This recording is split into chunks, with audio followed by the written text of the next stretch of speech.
Okay, the listener surveys are in, and finally, we have some concrete data about the podcast. Excellent. Let's get into the weeds. Right, so 50% of the audience think our episodes are too long, and 50% of our audience think they're too short.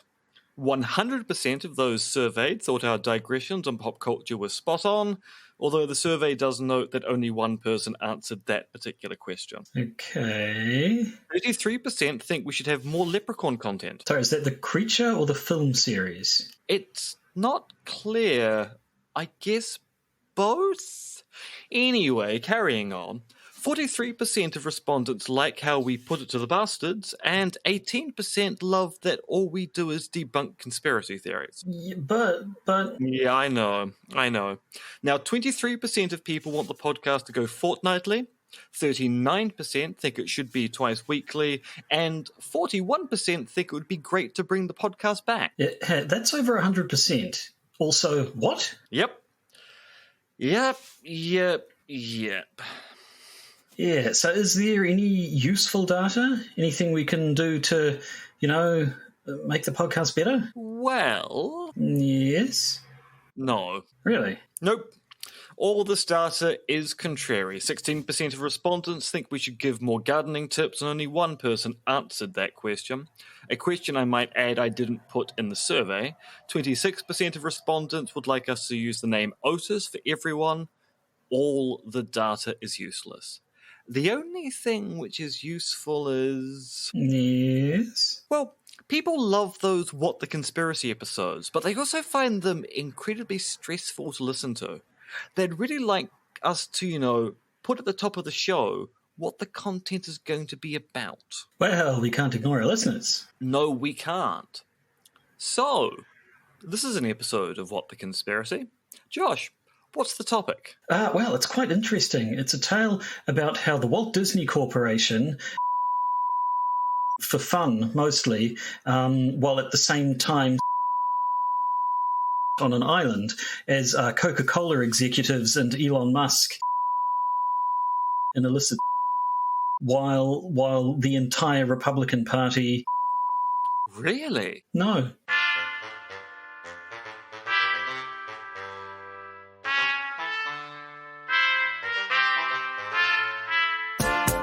Podcaster's Guide to the Conspiracy, brought to you today by Josh Edison and Dr. M. Denton. Hello and welcome to the Podcaster's Guide to the Conspiracy. Here in Auckland, New Zealand, I am Josh Edison, and in Zhuhai, China, we have Associate Professor of Philosophy who gained superpowers after being bitten by a radioactive They Might Be Giants album, Dr. M. R.X. Dentith.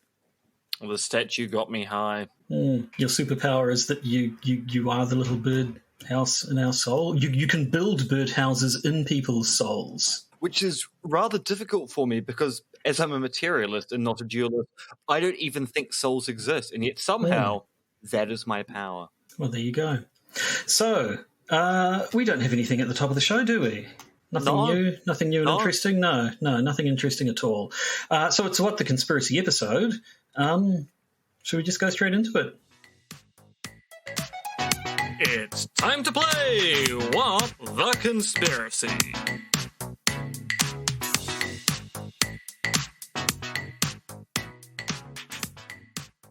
So, as I told you last week, in the bonus episode, as I recall, so our regular listeners won't know, this week I've done the same thing I did last time, where I had a bunch of interesting things that none of which would fill up an episode by themselves, but they're all basically on the same theme. So that's going to be my What the Conspiracy story. So once again, when you try to guess where, when, and what the conspiracies I'm about to tell you are, you can either have one guess in the knowledge that there are, in this instance, 4 stories that might actually be right for, or if you really feel up to it, you could guess 4 different places and 4 different times. Well, I'm going to go for 4. I feel I should go for 4. All right, so ask me the first question. So where do you think these conspiracies occurred? North America, South America, Antarctica, and Rapa Nui. Impressive, okay. When do you think they occurred? August 8th, 1526, the entirety of the 20th century, the Cretaceous era.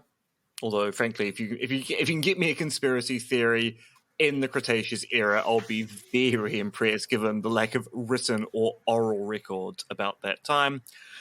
And Guy Fawkes, any year, just Guy Fawkes. Okay, you're completely wrong on all the places. I mean, the times do sort of span several years, so there would have been several Guy Fawkes days occurring over some of them, so you're a little bit right there. But everywhere else, I'm afraid you're way, way off. But what about the what? What do you think I'm going to be talking about? The what's a singular thing, isn't it? Because it's going to be the unifying theme. It's a theme, yes. Yeah. So I think the theme. See, I think you've given away by using the word theme. I think it's going to be a conspiracy theory about show tunes. Oh, you wish.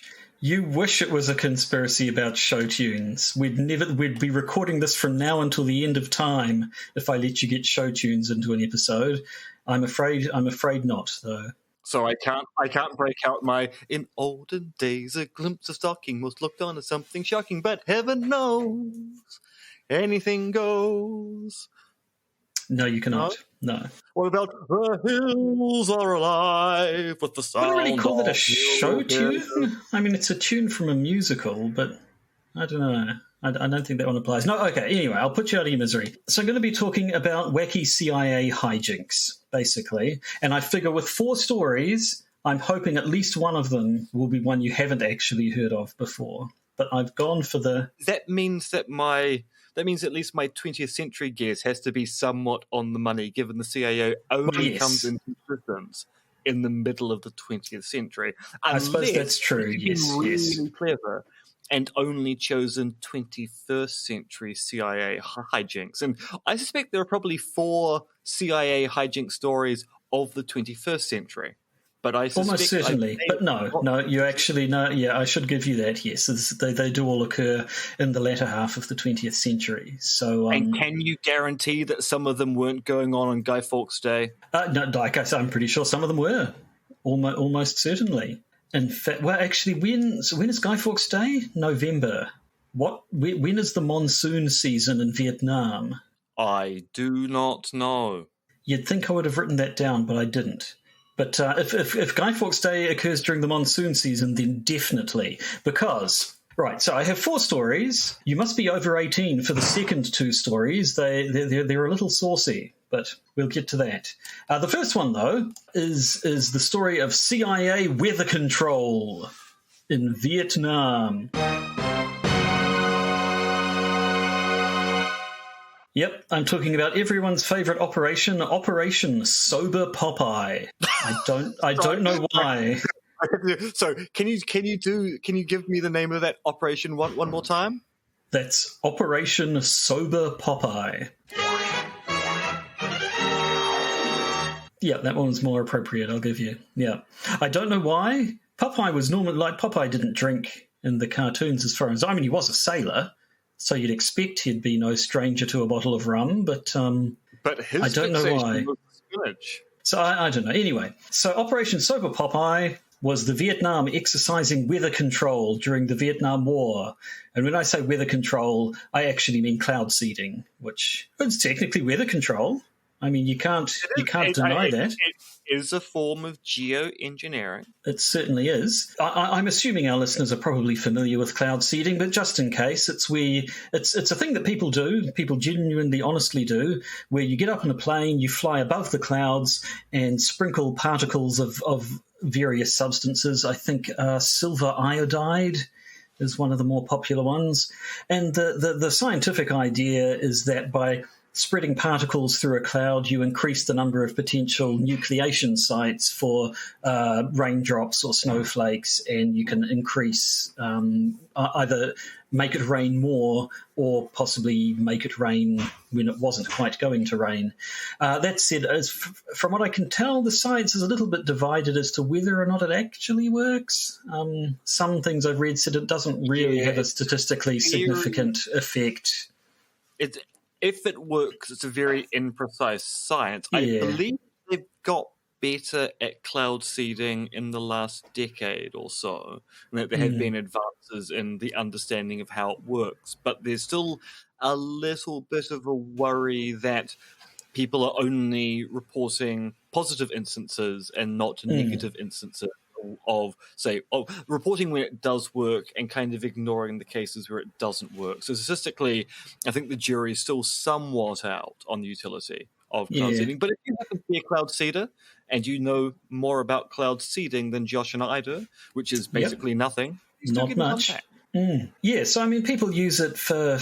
Well, people attempt it for, agricultural purposes to get a bit more rain. I've heard of the super rich funding a bit of cloud seeding if they think it might be going to rain on the day of a special occasion, to try and get it to rain a couple of days before, so the rain's sort of all rained out and you get a fine day when you want it. But that's not what they were trying to do in the Vietnam War. In the Vietnam War, they thought that if they could extend the monsoon season beyond its usual time, that would do extra damage to the roads used by the North Vietnamese, especially if they could target their cloud seeding to specifically the areas that the North Vietnamese would be moving their supplies through. So they thought if they could muddy up the roads, if they could cause extra slips and landslides, it would damage the North Vietnamese's ability to transport things. And so that's what they did. They had a few test runs in Laos, and then they ran missions taking off from Thailand over various areas in Cambodia, Laos, and Vietnam. And supposedly they were flying these cloud seeding missions twice a day, every day during the monsoon season, every year from 1967 to 1972. So this was done under the official cover of being weather reconnaissance missions, and apparently they were as well. Like they'd go out, they'd do whatever you do on a weather reconnaissance mission, find out how it's looking and report back. But also while they were up there, they'd dump a bit of silver iodide or lead iodide, apparently, into the clouds. Now this is the sort of thing it's a little bit frowned upon.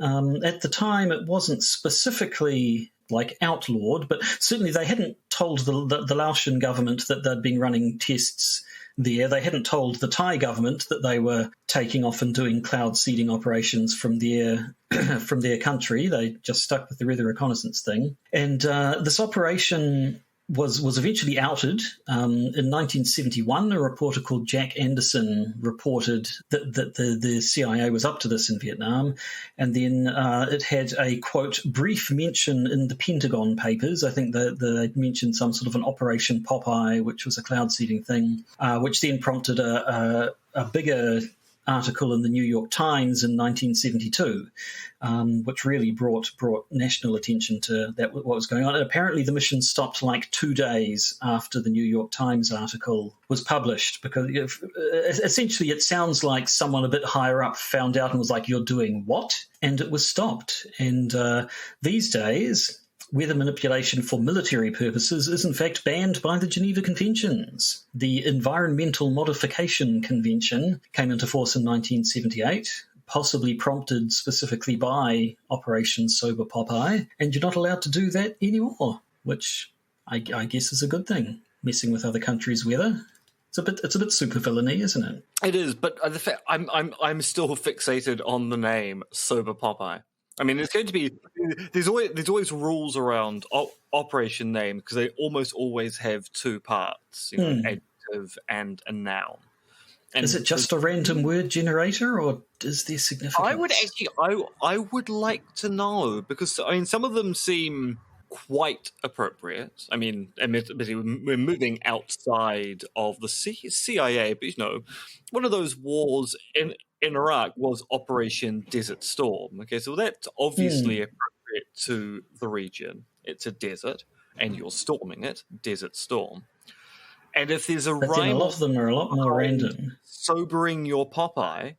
Okay, does the word sober have a different meaning in America? And is Popeye a colloquialism for water or clouds? I need to know. I have a memory of hearing that they used to make them more meaningful and then decided to just make them random words in case people would hear the name of an operation that was being planned or something and glean some sort of I might be able to make some sort of guess as to what they were doing, but I might be making that up. I don't.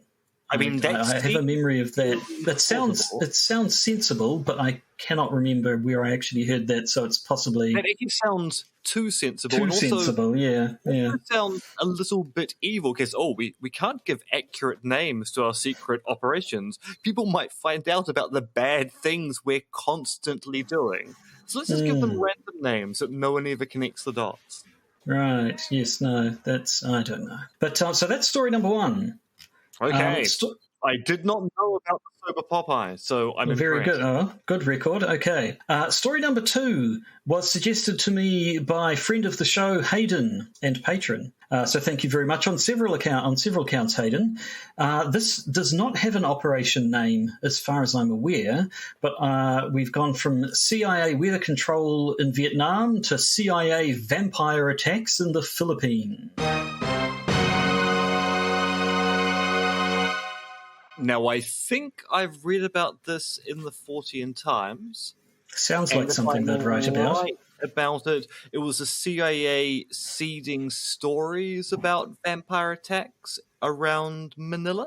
So when we say vampire attacks, that's the Western equivalent, but it was the I'm not sure if it's Aswang or Aswang, I don't know how the word is pronounced, but that's the specific entity that they were referring to, which apparently is sort of a general term for a bunch of creatures from Filipino folklore, but one kind is a creature that sucks people's blood, a humanoid, a creature that appears human and sucks people's blood. Rather than biting them with fangs, they have a proboscis-like tongue, which I assume is what gave Guillermo del Toro the idea for his vampires in Blade 2 and in The Strain, his novels and TV series. So yes, this happened post-World War II in the Philippines. In the Philippines, there were the Huks, Huk being an abbreviation for a Tagalog phrase that I can't pronounce, which meant the People's Army against the Japanese. So in World War II, they were fighting against Japanese invaders in the Philippines. So they were on the side of the West. They were fighting side by side with the United States. But after the war, they were not too fond of the increasing role that the States was trying to take in running the Philippines. In particular, they opposed the Bell Trade Act, which was an act that was passed in the Philippines that apparently gave the US a lot of control over essentially the economy of the Philippines and Philippine industries.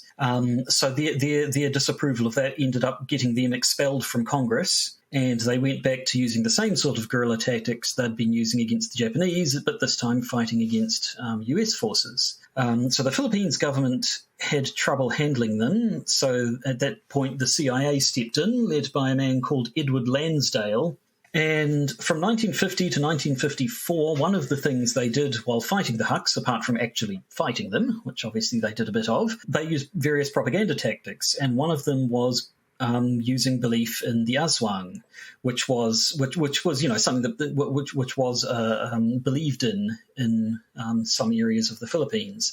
And so basically, what they'd do is having gotten a fight with some Huks and killed a bunch of them, they would sort of conspicuously leave the bodies lying around the place with big wounds in their necks and drained of blood, as though they had been munched on by some sort of supernatural blood sucker, basically to put the wind up the locals and make them think that the fights that these people are involved in are sort of drawing these supernatural forces. So Edward Lansdale talks about this in his memoir, apparently. That in fact, he even talks about not just poking holes in dead bodies, but actually killing captured Huks, specifically so that they could, what did he say? He said they'd poke holes in their necks and then hang them up by their ankles after they were dead so that all their blood would drain out, and then leave their body to be found either by their comrades, who would think, oh crap, there's vampires around here, we better move somewhere else, or by the locals, who'd think, what are these Huks bringing into our area? And apparently it worked. Apparently, as a psychological warfare tactic, it did actually have an effect, and the Huks began to lose support amongst the locals. Obviously, by itself, it didn't defeat them completely, but apparently it did have an actual effect.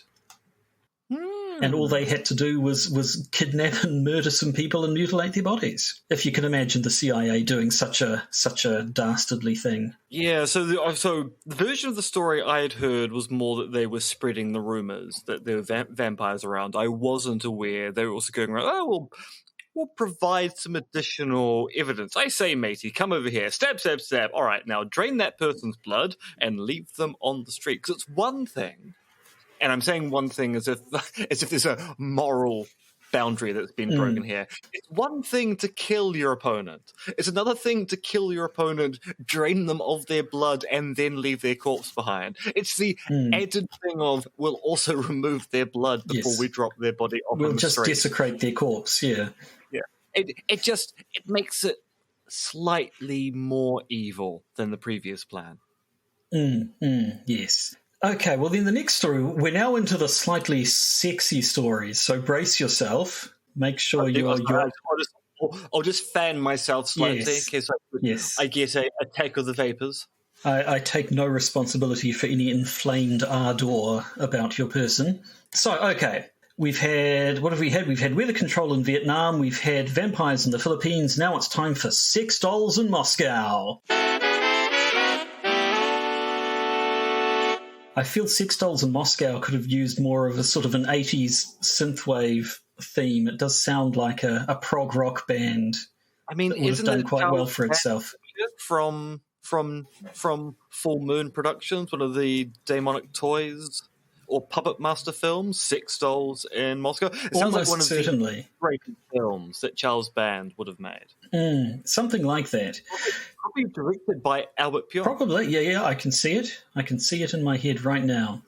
Speaking of movies, though, did you ever see Red Sparrow, the Jennifer Lawrence one? No, I know of it, but no, I've never seen Jennifer Lawrence? Is that what I'm thinking of? Yes. It's a good film. Hard to recommend, though, because it's basically just an endless series of horrible, horrible things happening to Jennifer Lawrence as she gets sucked into working for the Russian spy industry. But it's based on a book, and the book was written by a former CIA agent who'd been in the CIA for decades. The thing about the book is apparently it's very authentic and very detailed in how it depicts spycraft as it's actually practiced. And so how it's relevant to this story, you know how in a movie someone will show up to a meeting and say, "Don't worry, I made sure I wasn't followed," or like, "I'm sorry I was late. I was being tailed. I had to shake my tail." And it's just a single line of dialogue. In the book, apparently it devotes multiple pages to explaining exactly how you go about making sure you're not followed or shaking someone if you are being followed, which apparently is a very laborious and time-consuming process of sort of checking and doubling back and bluffing and counter-bluffing, and it gets very, very involved and repetitive. And in the late 1970s, the CIA just did not have time for that. Actually, it wasn't really laziness. It was apparently the KGB was stepping up their surveillance of people who they knew to be, foreign agents working in Moscow. These mysterious people who'd work in the US embassy, but just sort of pop out on little errands all the time, doing who knows what. And so they were finding it increasingly difficult if they needed to go out and meet with a contact to actually do so without being followed or detected. And so one thing they came up with to help them get away with this sort of thing was the jib, where jib stands for Jack in the Box. Another movie, I'm pretty sure it's Men in Black 2, where Will Smith comes to his car and there's like an agent sitting in it, and he opens the car and the agent gets sucked back into the steering wheel.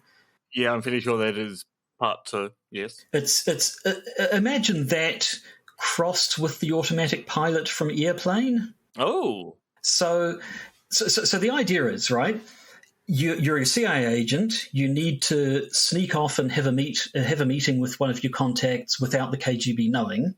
So what you do is you get in a car, the car's being driven by another agent, you start heading towards where you want to go, and obviously this KGB, I assume, would probably have cars stationed outside the US embassy ready to follow anyone who came out, so you'd be able to tell fairly quickly when you're being followed. You then create a little bit of distance between yourself and the car that's following you, turn a corner, and then immediately the agent who needs to get away jumps out of the car. The driver then activates the jib, which basically pops up an inflatable person in the passenger seat, so that by the time the KGB car gets around the corner, it appears that there are still two people in the car. And the agent, who's dressed like an ordinary Muscovite, is able to get off to their meeting, while the driver just leads the KGB agents on a merry chase around the city before returning to the US Embassy. This actually does sound as if it's a scene out of the Naked Gun films. You can just see Frank Drebin diving out of the car and the inflatable Frank Drebin appearing in the driver's seat. Yeah, it was basically that. I mean, obviously it only had to look realistic enough to make it look, like there was a human figure to somebody who's in another car some distance away from you. It didn't have to be hyper realistic, but so that was the idea. Now, we first heard about this technology in a book from 2008 called Spycraft, which was written by a fellow called Robert Wallace, who was former head of the CIA's Office of the Technical Service, and another CIA consultant called H. Keith Melton. Now, of course, I should point out, this is the 70s and actually more into the 80s. Back then, it was still a bit of the old-fashioned kind of cloak and dagger stuff. I mean, in the 80s, the most sophisticated surveillance is going to be sort of grainy video, security cameras, or a dude with binoculars. It's not as sophisticated as things have got today. And so, wearing costumes and disguises, the good old false mustache and a big hat sort of thing, was still a thing in espionage. But when they wanted to solve this particular problem, they turned to Hollywood. So they talked to a couple of Hollywood sort of costume. This isn't going to be the Brian Brown film FX now, is it, by any chance? With Brian Dennehy. Not specifically, but I mean it's that sort of thing. Yeah, I mean the CIA did. Good film, bad sequel. Never have I seen the sequel? If I have, I don't remember it, which means it's not very good. Yeah. No, that first film.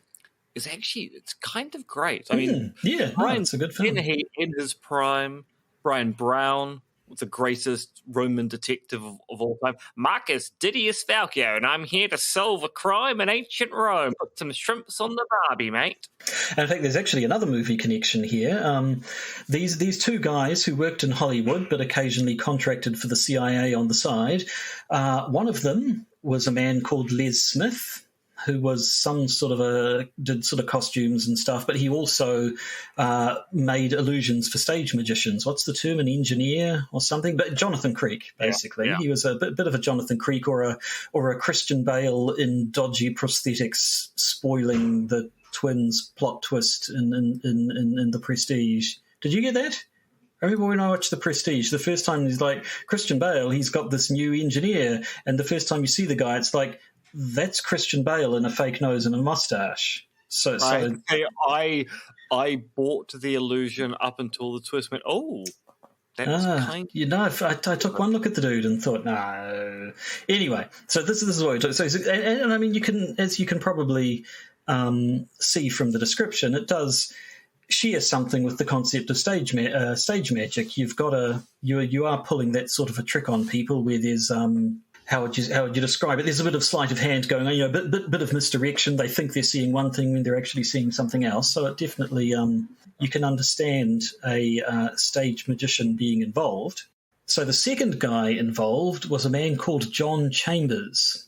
He was a makeup and prosthetics guy, and he was involved as a key player in what they called the Canadian Caper, that thing where they smuggled hostages out of Iran by pretending to film a science fiction movie. Oh, the Ben Affleck film. Yeah, the Ben Affleck film Argo. So if you've seen the film Argo, John Goodman's character is this guy, John Chambers.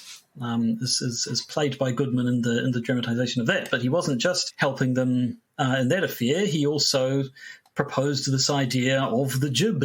But while Mr. what were their names, Smith and Chambers came up with the idea, it was actually put into practice by a guy called Walter McIntosh. He was an actual CIA agent. He was the head of the CIA disguise unit in the late 1970s. Apparently, according to the article I read, which was written in, I think, 2015, he moved to New Zealand and runs a bed and breakfast here, or at least did 7 years ago. Does the breakfast feature a lot of inflatable sex dolls pretending to be Well, could be. I don't know. They didn't give any more details than that, so I don't know where in New Zealand. But he was the guy. He had been given the idea, and it was up to him and presumably his team to actually make it work. So to make it work, they needed an inflation mechanism like the ones used to inflate, emergency life rafts, something that can be inflated in a matter of seconds. And they needed an inflatable person. I was kind of imagining that as the person jumps out the door, the driver is having to just hold onto the wheel and go... just desperately pounding a foot pump, yeah. No, they had an inflation mechanism and they needed inflatable people. And fortunately, in the late 1970s, inflatable people were a thing. They're still a thing now. They still are, yes. Although I understand artificial sex partner technology has advanced a fair bit in the interim. But back then, Mr. McIntosh, having decided that it was a little too... he couldn't bring himself to send his secretary out to go shopping for sex dolls. He thought he should take that responsibility on himself. So he basically says how he walked around the area, found an adult bookstore and said, "Do you guys sell inflatable people?" And they said yes. And he said, "I would like several, please." And apparently, obviously, the process of prototyping and getting it all working, they went through a fair few sex dolls. And so I bet they went through a fair few sex dolls perfecting the technology. Yeah, so he became. He said he thought he must have got something of a reputation because he was constantly going into these shops buying sex dolls in bulk. But it worked. Basically, they eventually got it going. They made. Got the doll. They managed to attach, I assume, clothing and stuff to it to make it look more like the silhouette of an actual person. I don't know that they didn't go into much detail, because I assume that it would only need to be a person from the waist up to fit in a chair. So they had it small enough that it could sit in a little box and that sort of thing. They had a bit of trouble with the inflation mechanism, apparently, because obviously you want it to go as fast as possible, but too much pressure and it will burst, and not enough pressure and the thing will sag and flop around and look silly. So, but I reckon they got it working and in the lab, and apparently it worked just fine in real life. So the article I read said the first time the jib was used was in 1982. So they came up with the idea in the late 70s, but it was 82 before they actually had a proper working prototype that they could use in the field. So at this time, they needed to meet a guy called Adolf Tolkachev. He was a Soviet engineer who had been stealing technical information and passing it on to the CIA. And he'd been sort of secretly, they'd been meeting with him to receive the stolen information for a while, but KGB surveillance was particularly high at the time. They made it sound like it wasn't specifically because of that, just the CIA occasionally would ramp up their surveillance just to keep people on their toes, or I don't know. So they really needed to meet with this guy. They were, a little bit worried that something might have happened to him, and in case something might happen to him, they wanted to make sure they got the information off him as quickly as they could. So they needed to make a meeting, but they needed to avoid KGB surveillance to achieve that. So this looked like a job for the jib, a jib job, if you will. Hold on. Say that pun again? I said it looked like a job for the jib, a jib job, if you will. Thank you. And apparently it worked. Apparently it worked just fine. The agent was able to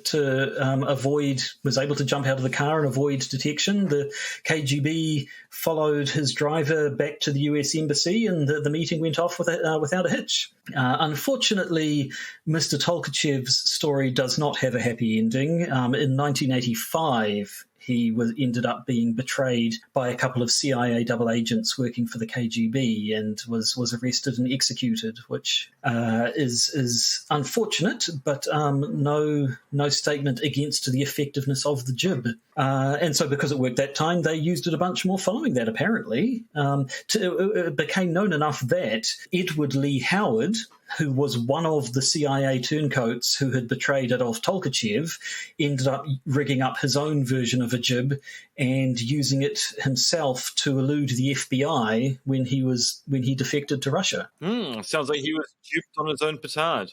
Or the CIA was jibbed on their petard.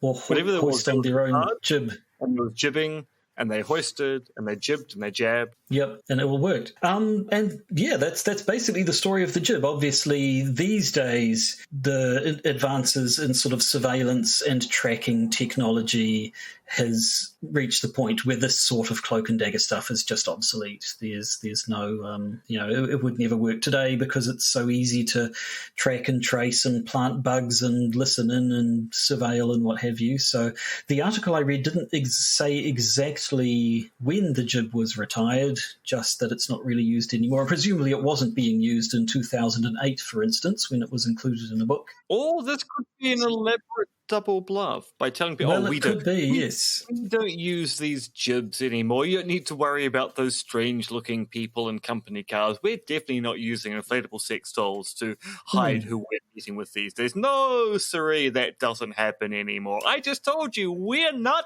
doing it. Well, I mean, like I say, artificial sex partner technology has improved in leaps and bounds since the 80s, so maybe they have some complicated scheme involving real dolls to throw KGB agents off the scent now. I don't know. Could be anything. Could be animatronics. Could be robotic sex dolls roaming the streets of Moscow right now. Well, many people do think the CIA is just made up of robotic sex dolls anyway, so... frankly. So that's the story of sex dolls in Moscow. I have one more story for you, another one of a slightly bawdier nature. So to recap, we've had weather control in Vietnam, we've had vampires in the Philippines, we've had sex dolls in Moscow. Our last story is sex tapes in Indonesia. Which sounds like it actually should be an 80s album. Oh yes, and coming up from Crowded House, it's their new album, Sex Tapes in Indonesia, with their first song, Manila Folder. Surely Sex Tapes in Indonesia would be the first release by Sex Dolls in Moscow. Or maybe those sort of sister bands who would collaborate on different projects. I don't know. So anyway, we're talking about a plot to get rid of the president of Indonesia with a sex tape. So in 1945, following the war, a man who went by Sukarno, which was not his birth name, but that's sort of the name, just Sukarno as one word, was the name that everybody knew him by. He became the first president of Indonesia after it won independence from the Dutch. Now, Sukarno wasn't a communist himself, but the Communist Party was an ally of his, and he did definitely have sort of leftward, sort of socialistic leanings, which meant that the US and the UK weren't entirely happy with him being in charge of the world's most populous Muslim nation. So both countries decided they would rather get rid of this fellow. So yeah, the CIA seemed to be kind of in two minds about how they wanted to deal with Sukarno. There was talk of a paramilitary sort of solution, the old fomenting a coup, backing a revolution or a coup against him. But then other people thought that maybe that might be a bit risky. You never quite know exactly which way a revolt's going to go. It could make matters worse. So it seemed like both things were kind of being planned at the same time. But other people were pursuing the idea of, can we just blackmail him? Can we blackmail him out of office? Now, Sukarno was known to be a ladies' man. He loved the ladies. And there were even rumours that it had somewhat of a dalliance with an air hostess who turned out to actually be a Russian agent. There was a minor revolt in sort of 1956 to 1957, which was put down by his government. It was unsuccessful. But apparently these rumours that he had been possibly compromised by the Russians did feed into that revolt. in some manner. And so the CIA decided, apparently, that if a bit of a sex scandal almost got rid of him, well, if we can make an even bigger sex scandal, that might just do the job. And so their idea was, well, if rumors didn't do it, what if we actually release a sex tape of the guy, or at least release what we claim is a sex tape of the guy? And so they decided they would fake a sex tape of Sukarno, basically. So apparently they sort of, somebody had the job of surveying the output of the local porn industry. I don't know if this was it San Fernando? Is it still San Fernando Valley where all the porn comes from? I don't know. Used to be. Presumably was. I don't know. I mean, I think given the rise of internet porn, you can make porn anywhere. We could be making porn right now, Josh. As far as you know, we are. So, but at any rate, they looked around and were hoping that if they'd looked through a bunch of porn films, they might find a guy who looked a bit like Sukarno and then be able to use him. But they were unable to find anybody who looked like a bald Indonesian president. And so they decided, okay, plan B, we will make a mask. They'll make a latex face mask that looks like Sukarno. We'll put it on a guy. We'll film it in, this is late 50s, early 60s, so film technology would be grainy enough that you could possibly get away with, someone who just looked enough like the guy that we could say, this is actually him. Make this sex tape, release it, destroy the guy's reputation, or at least threaten to leak it and blackmail him out of office under the threat of his reputation being destroyed. Now, apparently, depending on who you talk to, apparently they did actually make this film. They made the CIA commissioned a porn film with a guy wearing a Sukarno mask, but it was never released. I'd sort of read a couple of different accounts. Nobody can quite agree on the details of exactly what the film was called or exactly what happened in it. So maybe it's not actually true that they made it. But most people seem to say yes, the film was made, but then couldn't actually agree on the details of it. All we know is that Sukarno was not blackmailed out of office, having been threatened with the release of a sex tape, and there's possibly a good reason for that. Because while the CIA was faking a sex tape of Sukarno, apparently the KGB had a real one. Oh. I talked about the idea that he had been these rumors about him, his rendezvous with an air hostess who might have been a Russian agent, seem to have something to them. Apparently, the KGB did the same thing that they've been doing ever since, the same thing that they allegedly did to Donald Trump. He went on, Sukarno went to Russia on, as a head of state might do, and they put him up in a hotel room, which turned out to have hidden cameras around, saw to it that a bunch of attractive quote-unquote air hostesses were sent up to his hotel room and filmed the proceedings. But that sex tape was also never used to blackmail him out of office, and there's probably a good reason for that, because if you'll recall, I said at the beginning, he was known to be a ladies' man, and moreover than that, he was a ladies' man who was a big believer in polygamy. The man had 4 official wives and a 5th de facto one. So a sex tape of this guy probably wasn't going to have the impact they wanted it to. Just, oh no, you're gonna provide proof that I had wild sex with a group of beautiful women in a hotel room. Oh no, don't do that. Not the briar patch, Brer Rabbit. So the story goes that apparently when the KGB said, hey, we have the sex tape of you and a bunch of beautiful women, his only response was to ask for a copy of it.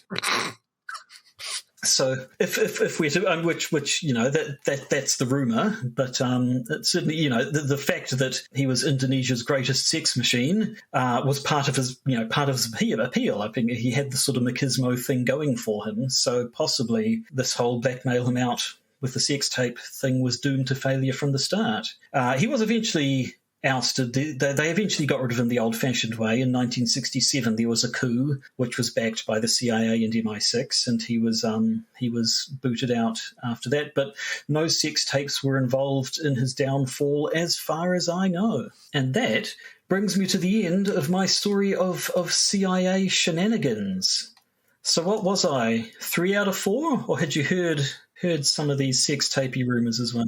I suspect I may have heard about sex tapes and the CIA in some degree, but I don't think I knew about this particular one, especially the twists in the tale of, so we made a fake sex tape, and then we didn't use it, because it turned out there was a real sex tape, which we also couldn't use. It turned out that actually a sex tape against this particular president isn't going to work anyway. He's kind of known for doing this stuff. It wouldn't be surprising.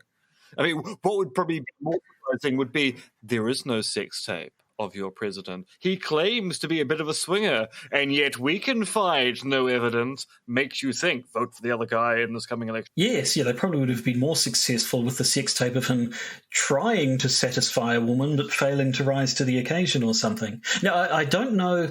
The article that I read, I'm not sure if the CIA knew about the KGB one at the time. It's just sort of something that we found out about afterwards, but it shows that, if a real one didn't do the job, then a fake one almost certainly wasn't going to. And so that is all I have to tell you about dodgy, occasionally humorous, largely depressing when you get down to it, things that the CIA got up to in the second half of the 20th century. I came into this segment with the highest of esteem for the CIA, and I feel that you've lowered them in my estimation. Yeah, I apologise for sullying the reputation of the CIA and the things they get up to in foreign countries, but I can only tell you what I've learned. Don't shoot the messenger. Literally, CIA, if you're listening in on us, please don't shoot the messenger. And I think that is all I have to say. Indeed. Which means that there's nothing for us to do but finish up this episode and maybe go record a bonus one if we're able to. I'm assuming I've been able to cleverly edit around it, but we've hit a couple of technical snags while recording this one, which resulted in no amount of dead air. But we think we've got that sorted, and with any luck, our luck will hold. I mean, maybe what we should do now is we should record a few instances of me going, "Oh, that is interesting, Joshua. Please do go on and tell me more about insert topic here." And that is very interesting, Josh. Please insert topic here. Could you tell me more about the way in which the CIA created robot dogs? And then continue on with insert topic here. Just add in a few things to really make those transitions seem really elegant. Yeah, maybe we can work on that. Maybe we can include it as bonus content. Although we do actually have things to talk about in the bonus episode this week. What are we going to talk about? Something crashed into the moon, and no one's willing to own up to who put it there. And I guess we've got to talk both about the Jan 6 stuff, which people are saying is the smoking gun you need to show that Trump really was involved in an insurrectionist coup. And I guess we should probably also touch upon the fact that it seems that some Supreme Court appointees lied about their intentions about what they would do when they got on the Supreme Court. And then when they got on the Supreme Court, they did what everyone thought they were going to do in the first place. So, unfortunately, we've got a fun story and then two increasingly depressing stories to talk about. So, if you want to hear stories about people shooting the moon and then also a bit of talk about all the business going on in the States, and you're a patron, well, you're in luck because you're going to get that whether you want it or not. If you'd really like that and you're not currently a patron, then just go to patreon.com and search for the Podcaster's Guide to the Conspiracy and become one. And then you'll get this bonus episode, plus what are we up to in bonus episodes now? 100 and something. A whole lot of other ones, anyway. Yeah, we are getting awfully close to the 200th bonus. Oh, goodness. Episode, and I feel we probably need to do something for that. Must do. And if you're not interested in being a patron, well, that's just fine because you're an audience. You're part of. You're a loyal, I assume, listener. Maybe you're a first-time listener, and you're expecting every episode to be full of rousing tales of CIA hijinks. I'm afraid you're going to be disappointed. Or you're a first-time listener who's going, "Oh, I can't wait to find out about what's all this talk about sex dolls? Why there's so much talk about sex dolls?" But whoever you are and wherever you are, thank you for listening to the end of this. And I really don't have anything to say apart from goodbye. Murder, She Wrote. You've been listening to a podcaster's guide to the conspiracy, hosted by Josh Edison and M. Denton. If you'd like to help support us, please find details of our pledge drive at either Patreon or Podbean.